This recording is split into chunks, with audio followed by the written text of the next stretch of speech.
Good evening, dear devotees and friends. This Wednesday we will study the Gospel of Sri Ramakrishna, the Panchama Veda. Let us begin with this Gopi Gita sloka. Tabo kathamritam tapta jivanam kavi bhiriritam kalmoshapaham Sravana Mangalam Srimadatam Bhuvi Grinanti E Bhurita Janaha. The nectar of thy sin-effacing utterances bring life and hope to those scorched by misery. They are extolled by wise sages, and the mere listening to them should bestow auspiciousness on all. They confer every prosperity. Those who spread them broadcast are verily magnanimous. They distribute what is completely satisfying to the hearers. So this is the Gopi Gita we all know, and the last time in our last class we were reading about the comment that Bhagavan Sri Ramakrishna said, the Hindu religion alone is the Sanatana Dharma. The various creeds you hear of nowadays have come into existence through the will of God and will disappear again through His will. They will not last forever. Therefore, I say, I bow down at the feet of even the modern devotees. The Hindu religion has always existed and will always exist. So, what does it mean? Sometimes some people may misunderstand what Sri Ramakrishna mentioned about Hindu religion and Sanatana Dharma. Friends, the Sanatana Dharma, the eternal religion. And what is that eternal religion? Knowledge of the eternity. That's all. The knowledge of the eternity. And what is this eternity? With any name and form or without name and form? It can be both. But when we talk about the eternity, it cannot be the name and form. Why? Because the name and form has a limited time. The moment there is a form, so obviously this form is a limitation. And how can that live eternally? No. So Brahman is the conception of the Sanatana Dharma. Then what about this creation?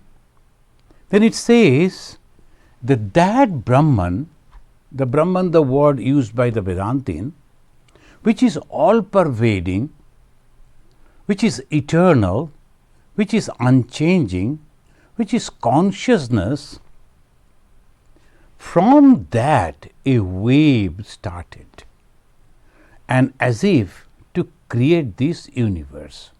Why? No one knows. And from that wave, this universe was created.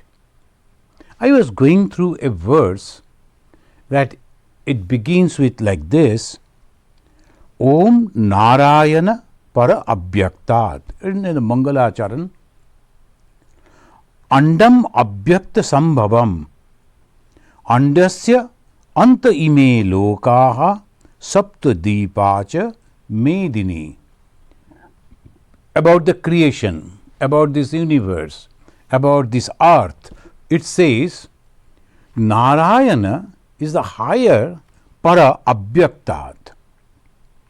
And what is that? Abhyakta is the Prakriti, is the power of God. So there it says Abhyakta. Abhyakta is a Sanskrit word, the English will be unmanifested. So Abhyaktat, under Bhyaktam, then came a form, and from that this Loka, and then Saptadipa cha Medini.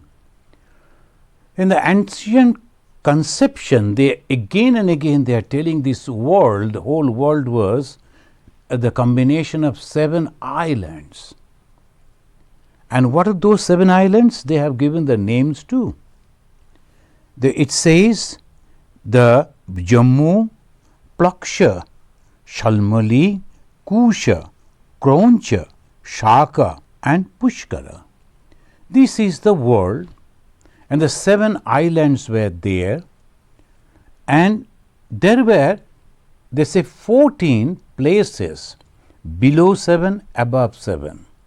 They have also given the names Patala, Mahatala, Talatala, Rasatala, Sutala, Bitala, Atala, then Bhu, Bhuva, Swa, Maha, Jana, Tapa, Satyam.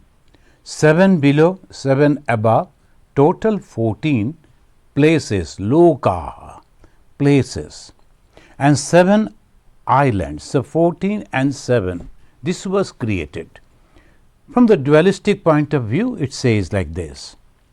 And the Vedantin also says, the dualistic also, they also will support the Supreme God thought as if thought. We do not know. We are imagining. I am alone, I like to be many. So from where he became many? Out of himself, out of itself. And that is the way it goes. Now the Sanatana Dharma, Dharma means that is restraining, that knowledge. Then the 2 types of knowledge. What is the purpose of creation? The game, the Leela, the divine play. And for the play, what you need? Object and someone to enjoy that object. Otherwise, there is nothing. So if you are singing, you should also need some people to listen and appreciate, maybe criticize also. But that should be, the object should be there, and some people and some things are enjoying that object. So for that, attraction is necessary. How the attraction will come? So the karma. Sa Bhagavan Srishtva idam jagat, that God, after creating this universe, tasya cha sthitim chikirshu, then to make it a permanent one, that temporarily permanent, we can say, that it should function. Marichadin agre srishtva, prajapatin pravitti lakshan dharma, grahayamasa veduktam. The same knowledge, Veda knowledge, from there pravritti dharma. Pravritti means attachment. So the object is there, and the attachment is subtle a relation with that also created. Who? That God. The Supreme God is completely without any image, but through its power, that's called Maya. Afterwards it has been explained. Through the Maya, it created this. Here it is Narayana. And Narayana means the first created the water. As because he used to live on water, so Ayana. Ayana means the place. And so it became Narayana, the one who lives on the water. The Narayana, the God. We can imagine someone. By that it is coming down. So Marichi, Angira, Atri, Pulastha, Pulaha, Kratu and Vashishta. These are the rishis. They made Kamma, Karma, Tantra and it's called Pravritti Lakshana. This Pravritti Lakshana Dharma, and again Tata, Anyancha, Sanaka, Sanadin Utpadya Nivritti Lakshanam Dharmam Jnana Vairagya Lakshanam Grahayamasa. Then he is explaining, then another type of people he created. Who created? God himself. One group of people, they are rishis, they are teaching us how to enjoy this world and the sarga, the heaven. The extreme joy is there in the heaven. So, how to have that? Another group of people he created so that they can teach us not to go enjoy this, or rather renounce all this. Who are those people? They are Sanaka, Sananda, etc., etc. They came into Sana, Sanat, Sanatana, Sanat Kumar, and Kapila, etc. So, one group of people created by God, another group of people also created by God. The first group teaching us how to enjoy this world, but with a controlled mind. Another group is teaching completely give up, renounce. So, what is dharma? Divido hi vedokta dharma pravritti lakshana nivritti lakshana cha. The dharma has two characteristics. One is towards the objects, another is renouncing the objects. Both should be there. So, it says, afterwards the Shankaracharya also accepted the definition of the Vaishashikas, that dharma means it should give both the prosperity in the worldly life and the development of the spiritual life. Both should be there. This is beautifully, it has been the dharma. And what is this Sanatana dharma? Ultimately, it will take you to the truth. What is that truth? You are that one. And what are all these things? The same. The manifestation of the same God. And this is called Sanatana Dharma. As because it has no creator. The dharmas are there, it has a creator. So, they are following a particular person, his life, his teaching. But here it is knowledge only.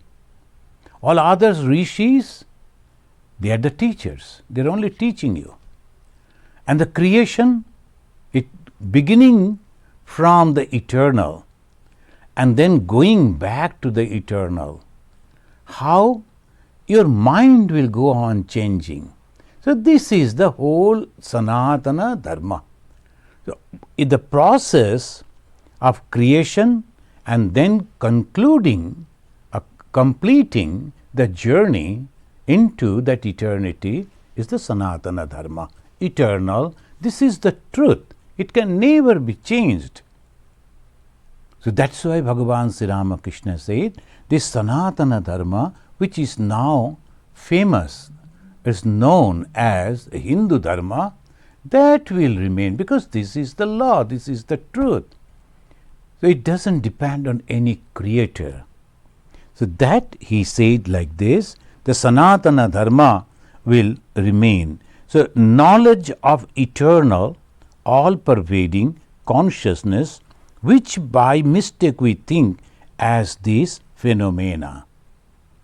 Now, friends, let us read from here. He said this, and then in the next, it was the account of the Sunday, October 26, 1884, the heading with various devotees, Master Moshe writing, it was afternoon and many devotees were present in the master's room.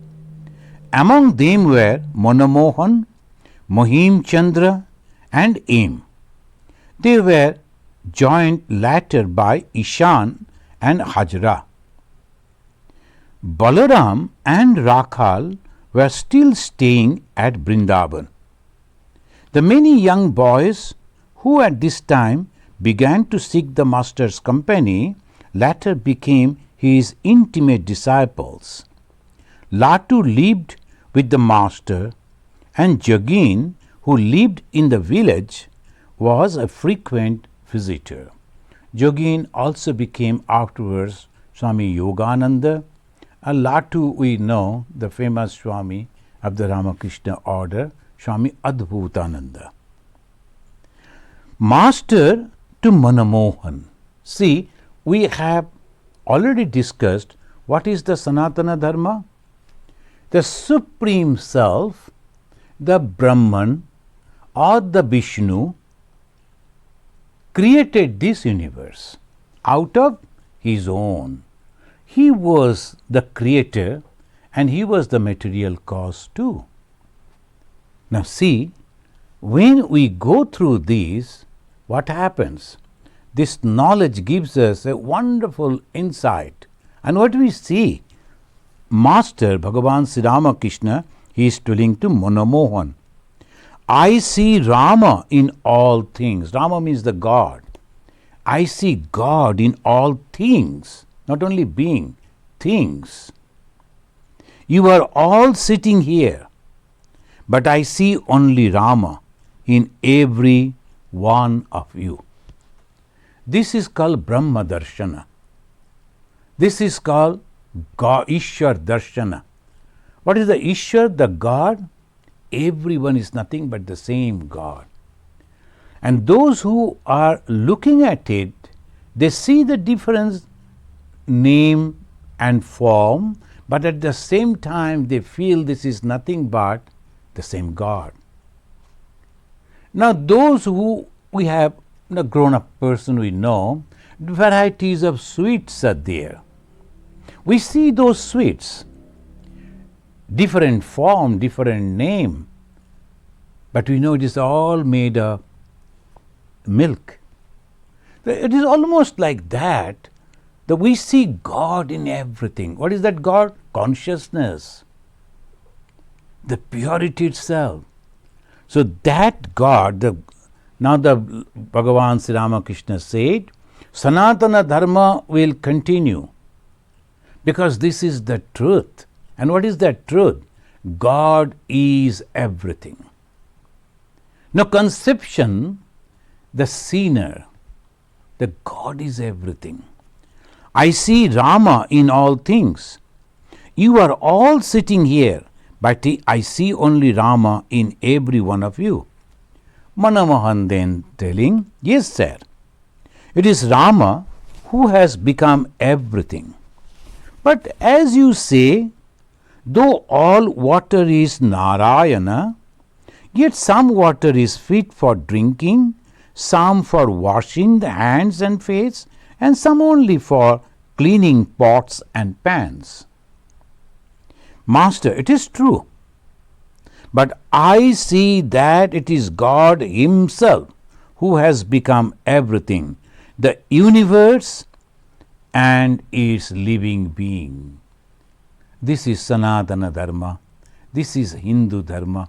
That's why Hindu, the true Hindu, cannot criticize others, cannot hurt others. So that is all embracing philosophy is Hinduism. And that is the Veda. The truth is one. That idea Sri Ramakrishna is telling. Presently the master sat down on the small couch near his bed and master to Mahima Acharan. There is no question of my being truthful, but I develop a mania for it. If I once say that I shall not eat, then it is impossible for me to eat, even if I am hungry. So when we are, the hint is there. Says Sri Ramakrishna, he is telling that the truthfulness. What is the truthfulness? Once you think something or say something or promise something, you must keep it. And that is dharma. See how it is interrelated. Every page, the same idea he is carrying and developing.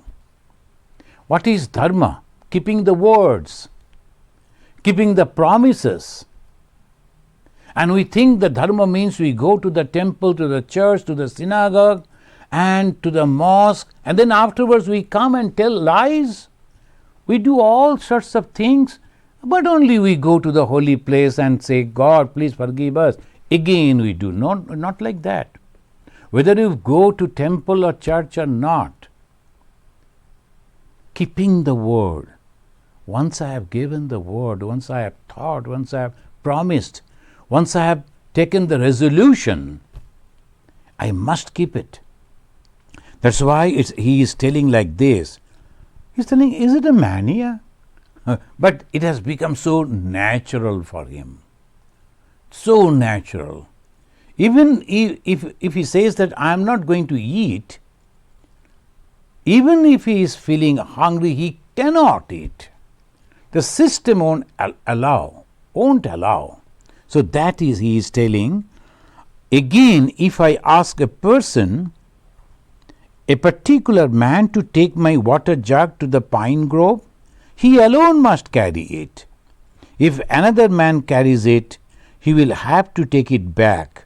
What a fix I am in. What a fix. Is there no way out of it? Besides, I can't carry anything with me. We have to take it positive way. He is giving the word in such a way as if, oh, this is in a trouble for me. No, not at all. That is the ultimate characteristic. That is the place where we have to reach. We have to hold the truth in such a way that my system won't allow me. Otherwise, suppose I don't like to do, and afterwards I change my mind. No, it won't allow. So if we have said, if you have thought, you must do. That is called holding the truth. And he is telling that I cannot carry anything. The carrying means possessing, no possessiveness. He says again, beside, I cannot carry anything with me, neither food nor bitter leaf, for that means laying up for the future. I cannot carry a little clay in my hand. When the tyaga, the renunciation, that is Sri Ramakrishna. Personification of the renunciation. He can't take anything, not even a little clay in his hand. I am carrying, I am possessing. That I is not there at all. That is the reason. The moment I is there, differentiation is there. So I am carrying this, I am taking this, it may be. But when it is not there, how can I feel? No, it is not. Just then a man entered the room and told the master that Hridaya was waiting to see him in Jadu Mallik's garden near the gate.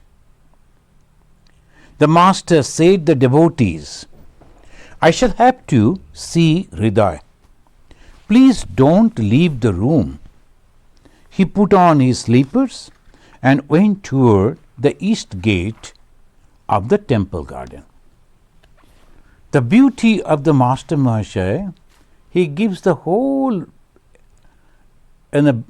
explaining the way Sri Ramakrishna going, the places and everything. So we can imagine what was there at the time of Sri Ramakrishna. How was that place?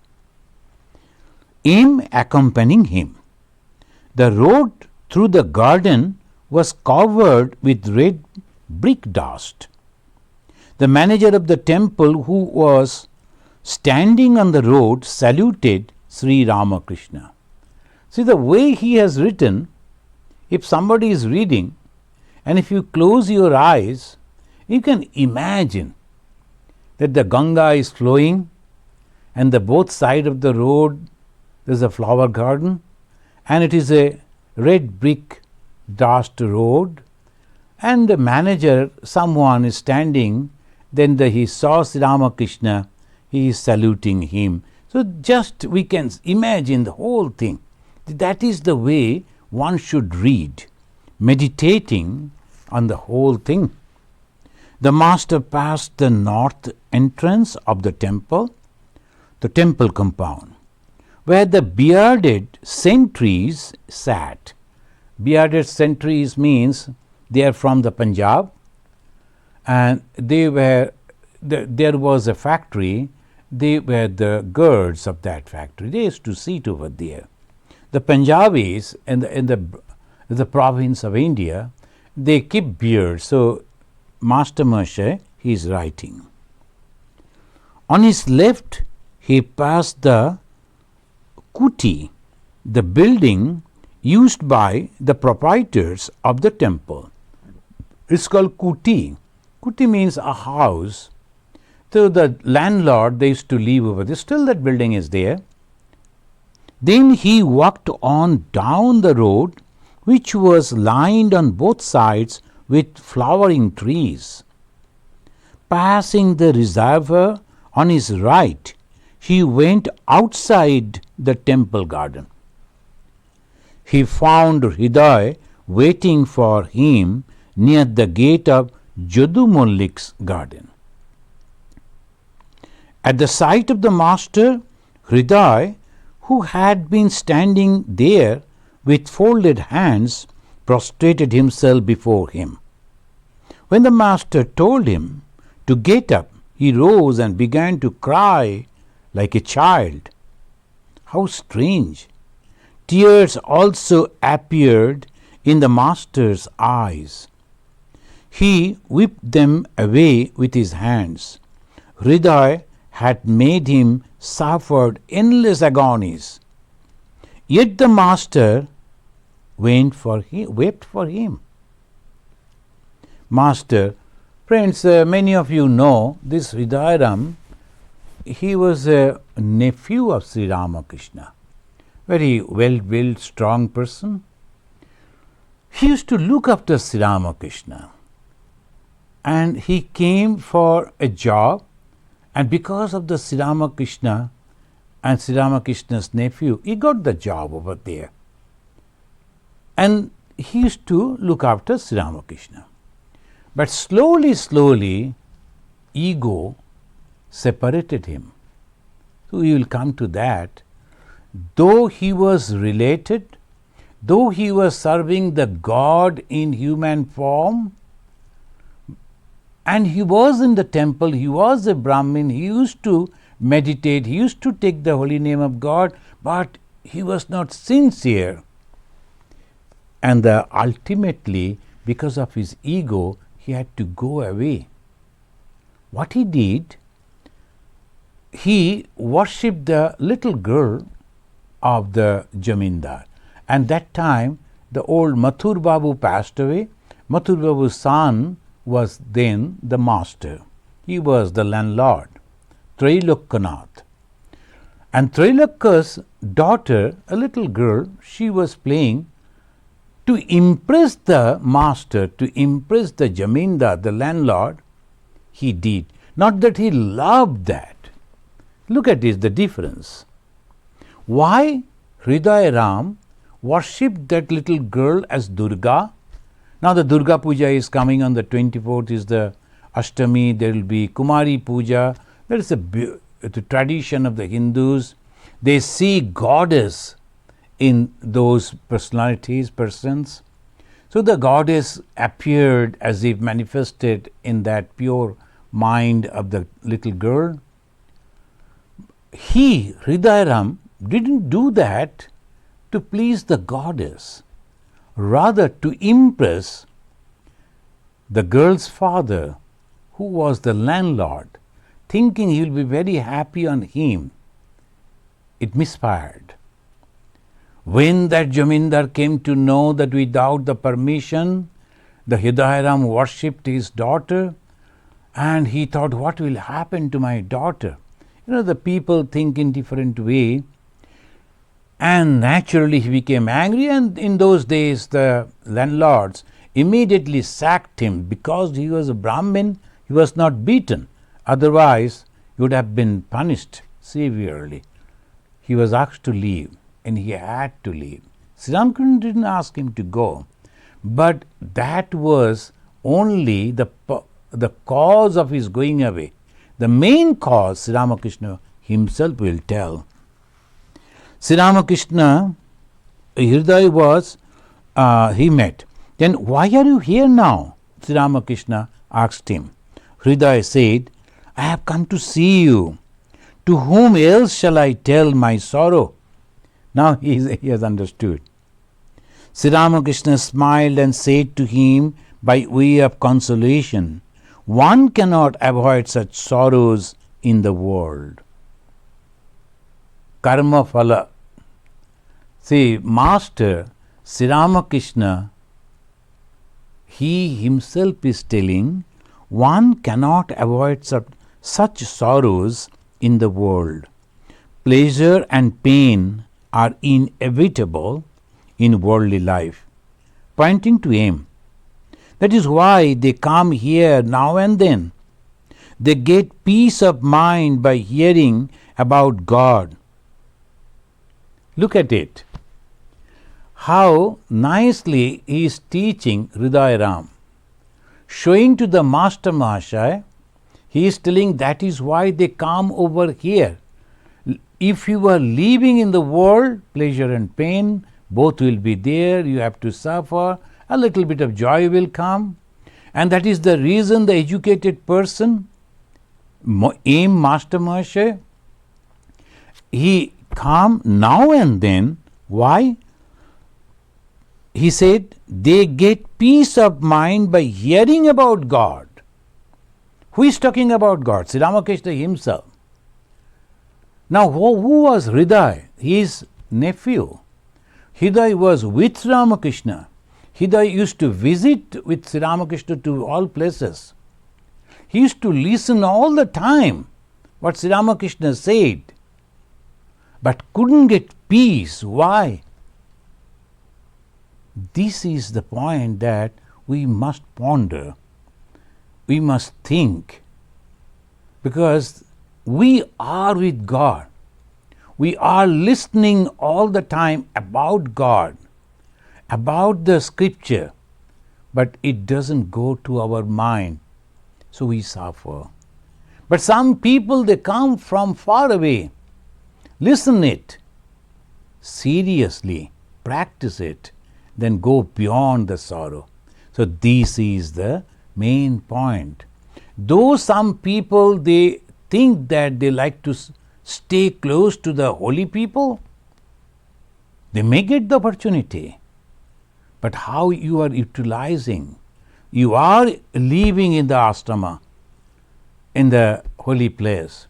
You are hearing all the time the teachings of those holy people. Reading maybe the Holy Scripture, but not taking the essence of it. What is the essence? Essence of religion is nothing but eradicating, wiping out ego. If you are not completely banishing your ego from the mind, then it is of no use. Even the company of God, it can't help. So Sri Ramakrishna is telling, this is very unique.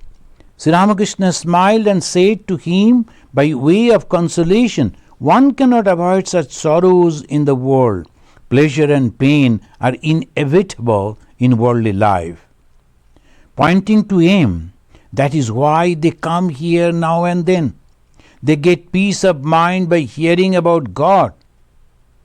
Then he is asking, what is your problem? Hriday, weeping, I am deprived of your company and so I suffer. Now he has realized. If you go away from God, you suffer. There is a beautiful song by Rabindranath Tagore. The more you go away from God, the more you suffer. So that is that I suffer. Master, why? Was it not you who said to me, you follow your ideal and let me follow mine? Sri Ramakrishna reminding him. Now, he said that I like to be with you. There is also not sincerity in the statement. He wants to come back once again because then he can earn money and once again he can get the contact of the different people. It's because of Sri Ramakrishna. Now, Sri Ramakrishna, very clear. You said this, you follow your ideal. Then Sri Ramakrishna again and again said, renounce this world, don't be so much attached to it. But then Hridayaram said, let me follow mine. Whatever you like to do. He couldn't understand, he couldn't realize. Hridaya, yes, I did say that, but what did I know? I was ignorant. Master, I shall say goodbye to you now. Come another day and we shall talk together. Today is a Sunday and many people have come to see me. They are waiting in my room. Have you had a good crop in the country? It isn't bad, Hridayaram said. Master, let me say goodbye. Come another day. Hridaya again prostrated himself before the Master, who started back to his room with him. Now, Sri Ramakrishna, why Hridayaram is suffering? He is telling that. He tormented me as much as he served me. He tormented me as much as he served me. When my stomach trouble had reduced my body to a couple of bones and I couldn't eat anything, he said to me one day, look at me, how well I eat. You have just taken a fancy that you cannot eat. He was thinking that it is all mental problem of Sri Ramakrishna. She was teasing. Again he said, you are a fool. If I were not living with you, where would your profession of holiness be? Can you imagine? This is called the foolishness.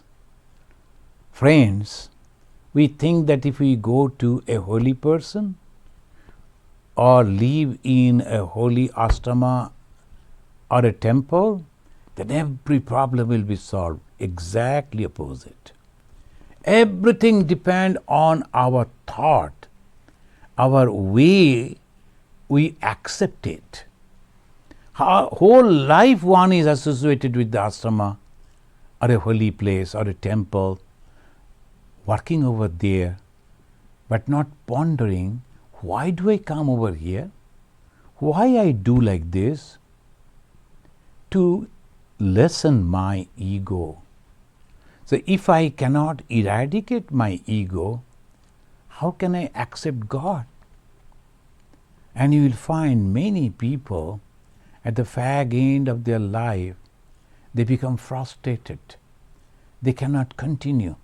They suffer. This is the reason. So we learn from Sri Ramakrishna and the Hridayaram this conversation. He tormented me. If I were not living with you, where would your profession of holiness be? One day he tormented me so much that I stood on the embankment ready to give up my body by jumping into the Ganges, which was then a flood tide. M became speechless at these words of the Master. For such a man, he had shed tears a few minutes before. This is the compassion. Sri Ramakrishna is having the compassion. He is loving the love, having the love. But the karma phala of individual is so strong, it takes us away. Balat akrishya mohaya. It is in the Chandi also, in the Bhagavad Gita.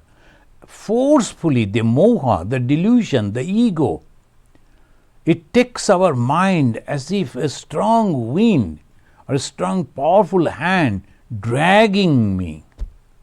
So this is the main thing to learn. Today's conversation. M became speechless. Master to him, well, he served me a great deal. Then why should he have fallen into such a evil days? He took care of me like a parent bringing up a child. As for me, I would remain unconscious of the world day and night. Besides, I was ill for a long time.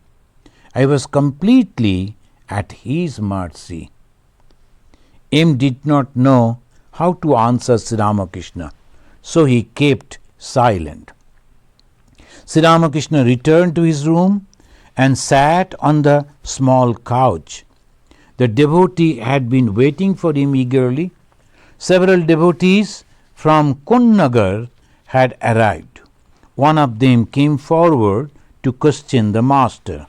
Devotee said, "We hear that you go into Samadhi and experience ecstasy. Please explain why and how you get into that mood." Master: Sri Radha used to experience Mahabhava. If any of her companions wanted to touch her while she was in that state, another of them would say, "Please do not touch her body, the playground of Sri Krishna. Krishna is now sporting in our body." It is not possible to experience Bhava or Mahabhava without the realization of God. When a fish comes up from a great depth, you see a movement on the surface of the water. And if it is a big one there, in such a splash about. That is why a devotee laughs and weeps and dances and sings in the ecstasy of God. One cannot remain in Bhava very long. People take a man to be crazy if he sits before a mirror and looks at his face all the time. He gives the hint. What is the Mahabhava? What is the Samadhi? He sees himself. The person sees his original form, and that is consciousness, that is Chaitanya, that is God. So Sri Ramakrishna is telling as if a person is sitting before a mirror and looking at himself. How long? He can see it like that and see his own image. So that is called Samadhi. And again, in another word, he said, that Supreme Being is playing in that form, in the body. And no one can imagine what is happening at that time in the mind. So you are asking me to explain how I go into Samadhi? How it is possible? So Tatastha Lakshana, he is using some simile. He talked about the Radha, how Radha behaved. So by that way, he tried to give the answer to the person, what is Samadhi and what happens in the Samadhi. So it is the going back to the source, going back to the original, going back to that consciousness, the joy that is unexpressible. So that is what Sri Ramakrishna said. One cannot remain in Bhava for long. Afterwards, devotee said, "We hear that you see God. If you do, please show Him to us." As if it is so easy thing. God is not an object. It is a subject. It is you. It is me. So one cannot show God in that way. So this we should understand. Please show God to me.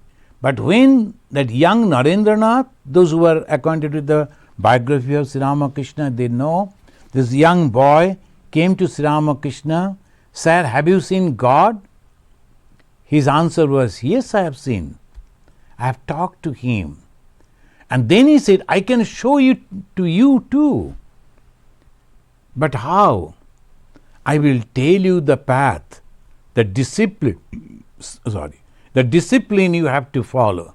And if you follow the discipline, then you can also realize God. But you have to do it. No one else can.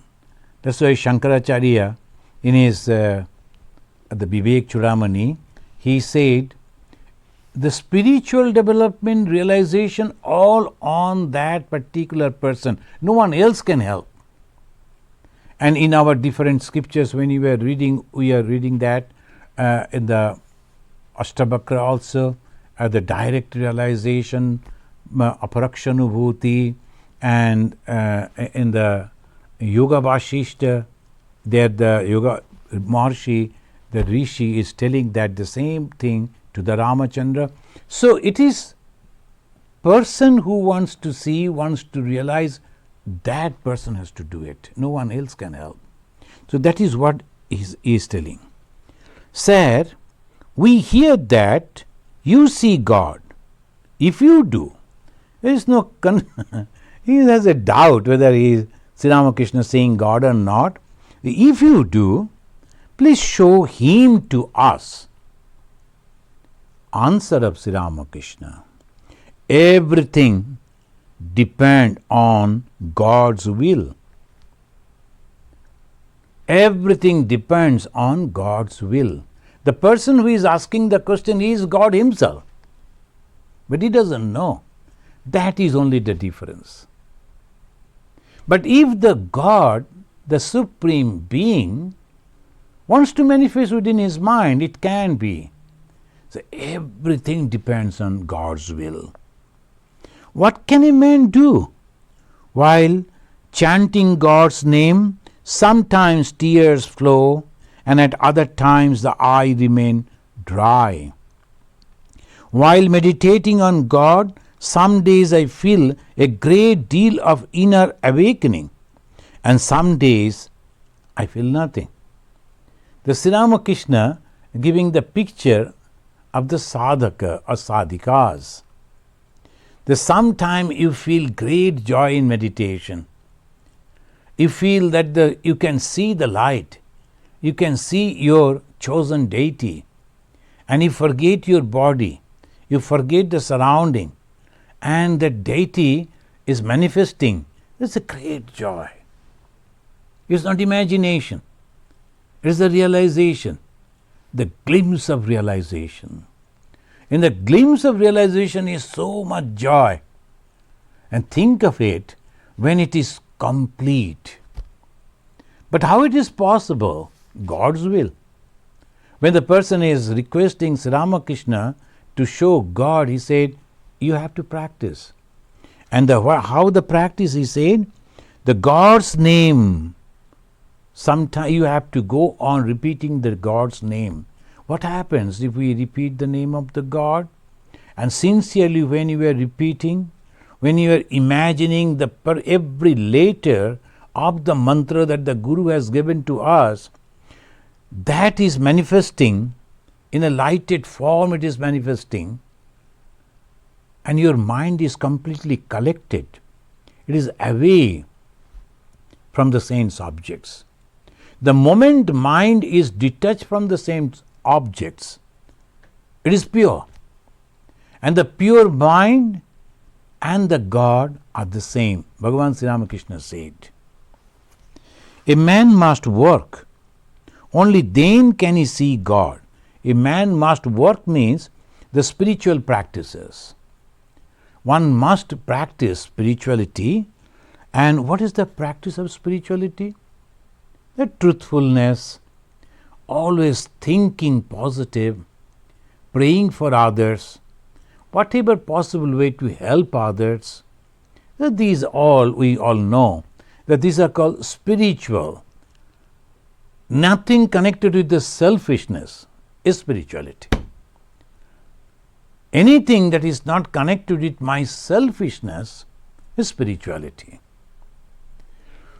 When the people, they donate something And at the back of the donation, they are having some idea, oh, I will control this man and with my money and all, then I will use this a particular place for my, whenever I like to visit, I should go.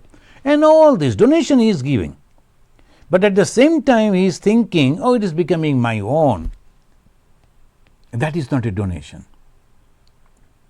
Because you are having some idea, some purpose, selfish attitude, completely unselfish.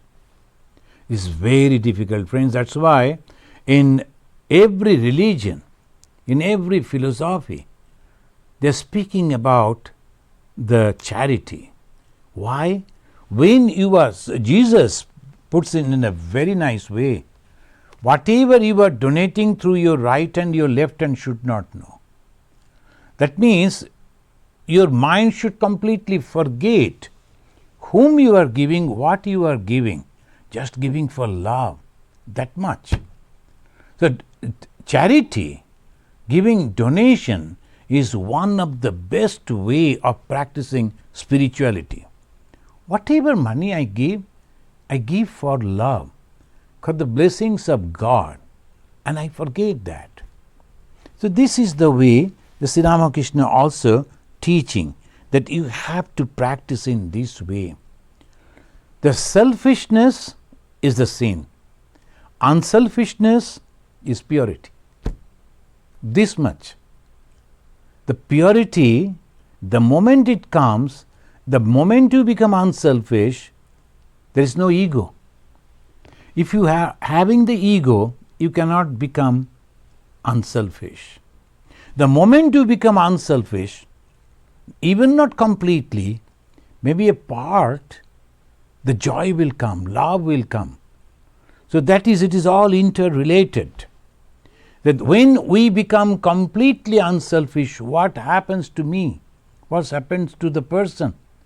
Joy, complete joy, supreme joy, and he remains in great joy.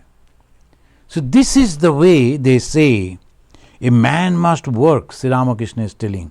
Only then can he see God. Work means practice. But along with the practice, you are constantly conscious why I am doing it. How far I have proceeded. Have I been able to reduce my ego? Could I become a little unselfish? So all this constantly, if we are going on keeping the accounts, then it's called the positive advancement towards the spiritual life. Otherwise, whatever we are going on doing in the name of spirituality, maybe we are donating money also, it is like pulling the boat which is anchored already. We can go on pull the boat, but it won't move because it has already been anchored strongly with the ego. So that is what Sri Ramakrishna is mentioning. I had a vision of the Haldar Pukur. I saw a low caste villager drawing water after pushing aside the green scum. Now and then he took up the water in the palm of his hand and examined it. In that vision, it was revealed to me that the water cannot be seen without pursuing aside the green scum that covers it. You know that in the particularly Bengal villages, there's a hyacinth, sometimes the scum over there. You can't see the water. It's so thick.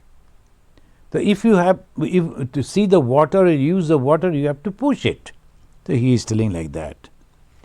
The green scum that covers, and that is to say, one cannot develop love of God or obtain his vision without work.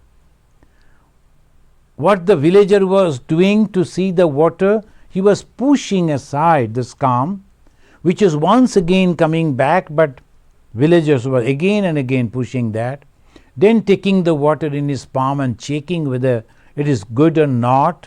So these are the work he was doing to get the pure water from that pond. Similarly, again and again, the thoughts that is crowding into our mind, we have to push it back, push it back, push it back, and check whether the mind is becoming pure or not.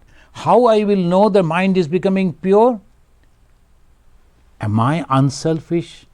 A little more unselfish today? So that is the way it goes. The chanting of God's name and the glories is work too. You may also include charity, sacrifice, and so on. Now, this charity, in India I have seen many people, this is the time, particularly in the Durga Puja time, and from Navaratri it will continue. This is the time they will go for the whole year's purchasing, particularly the clothings, the varieties and many numbers they purchase. There are families, they always purchase 2-3 extra to give it to the poor. When they are purchasing for them maybe 5 or 6 different varieties of clothing, they will take one for a poor lady or a poor children, and they will give it to them. They don't know them, but they on the street, if they see, they will give. Or sometimes some organizations are there, they will go and donate to them, they will give. So that is called charity. And what is this charity? Oh, I am going to put on the new dress in these festive days, and someone will be there who is poor, cannot afford to purchase a new one, and the children, the poor children, unfortunate children, they will also see and they will suffer. They are also the mother, the same divine mother to whom I am going to worship. So let me do at least little for them. So he is doing, to whom he is giving, he doesn't remember. Oh, that is called charity. The feeling that I am going to give this to the poor because he or she is also nothing but the manifestation of the Divine Mother I am going to worship in the temple. Same Divine Mother. And that is the way. So this is a thought which is purifying the mind. This is called karma. Positive karma. And in the negative karma, now I have to save some money, my clothing should be there, the best dress that I am wearing, nobody should have that, like this, like that. It's not necessary, even then I will spend my money because it's my money. This is a negative way of spending the wealth, and the cause is suffering ultimately. So one should understand this. If you want butter, you must let the milk turn into yogurt. You must be left in the quiet place. It must be left in the quiet place. When the milk becomes yogurt, you must work hard to churn it. Only then you can get butter from the milk. So this is the way Bhagavan Sri Ramakrishna is giving us the teaching. The first is the Sanatana Dharma that he mentioned, not as a narrow sense, but in the truest sense of the Dharma. Dharma that affords a human as a human, and then develops from that humanity, human mind, to the godly divine way. So that is called Dharma. Dharayati iti Dharma. What is that Dharma? Keeping the words. And to keep the words, you need a strong mind, strong resolution. Then I have given the word, I must practice. And then another thing, a knowledge that everything is nothing but the Supreme God, because the creation that we see is nothing but like a mirage. It is not real. Though I can understand right this moment, but in reality it is mirage. Someday the whole this thing will break and I will see the true light. This is the first thing. That's called Sanatana Dharma, we learn from Bhagavan Sri Ramakrishna, and it helps us through two different ways, that Abhudaya and Nisreyasha, prosperity in the world, worldly thing, without attachment, and Nisreyasha, development of the spiritual life. What is the spiritual life? Becoming pure. What is the purity? Becoming unselfish. How it is possible? Taking the name of God and also remembering the glory of the God. So by this is the way we can purify our mind, and he said by charity too. That this is the way we can. So up to this today we have learned, and in the next Wednesday again we will continue. Okay. So the first question, there are two questions, Maharaj, which are related. Hima Bandhu, Hima ji is asking, sometimes we take vows in instinct. Afterwards realize that they are not practical or not better methods. If we feel earlier promises were made to ourselves, or if it felt they are not better, then should we change to better, or because I promised myself, follow it, suffering with it? No, Imaji, of course, that it says like this. Suppose at the time of the marriage that the person has taken the vow that I should protect my wife. So that is the vow he has taken, and he must continue. Now the wife fell sick. Oh, because she is sick, I cannot simply discard her. Oh, go away because you are sick. No, it cannot. So that is the thing it says.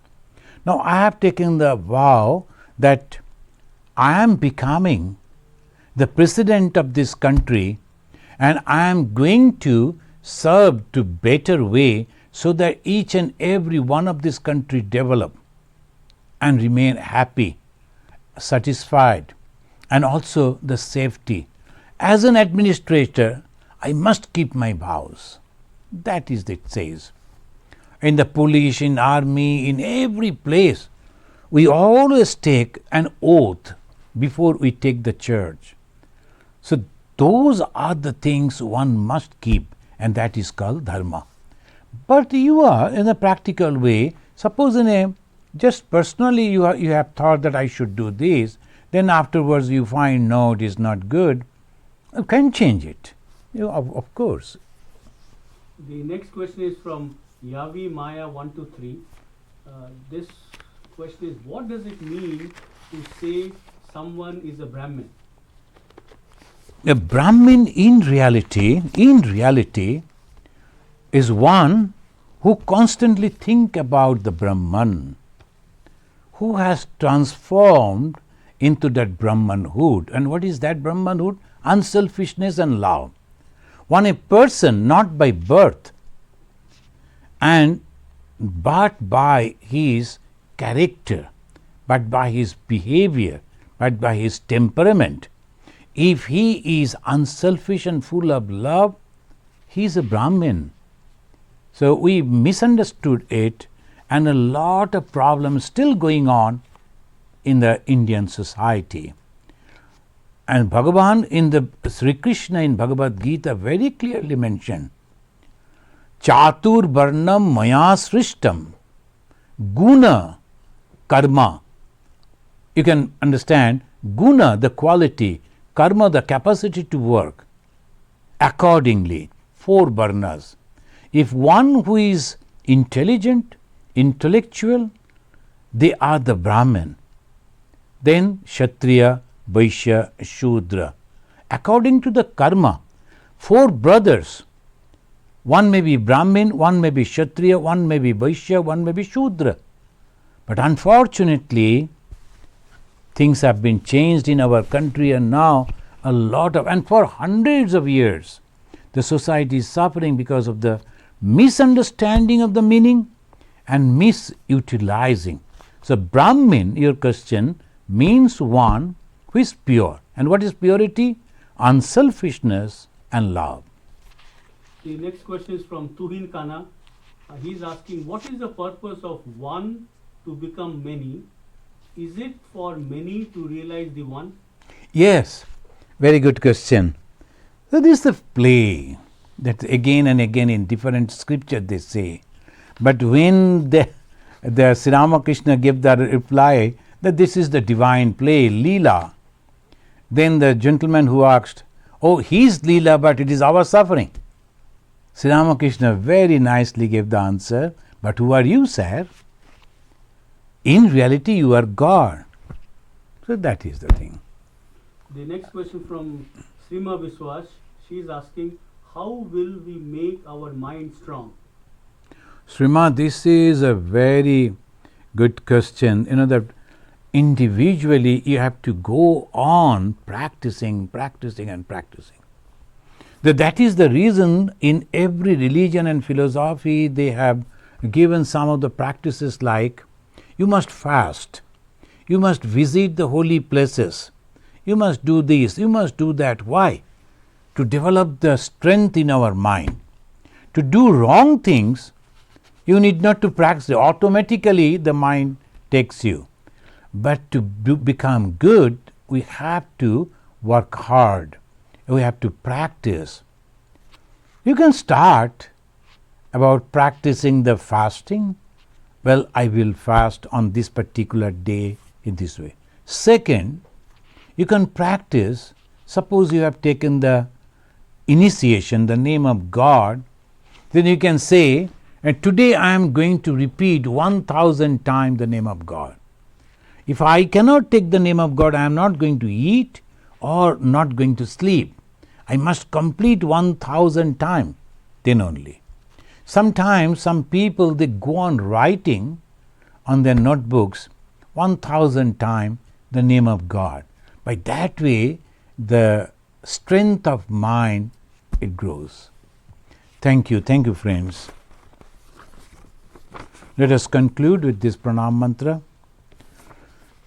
Niranjanam nityam anantarupam bhaktanukampa dhrita vigraham vai Ishavataram parameshamidhyam tvam Ramakrishnam shirasa namamaha. Om Shanti Shanti Shanti Harihi Om Tat Sat. Sri Ramakrishna Arpanamastu.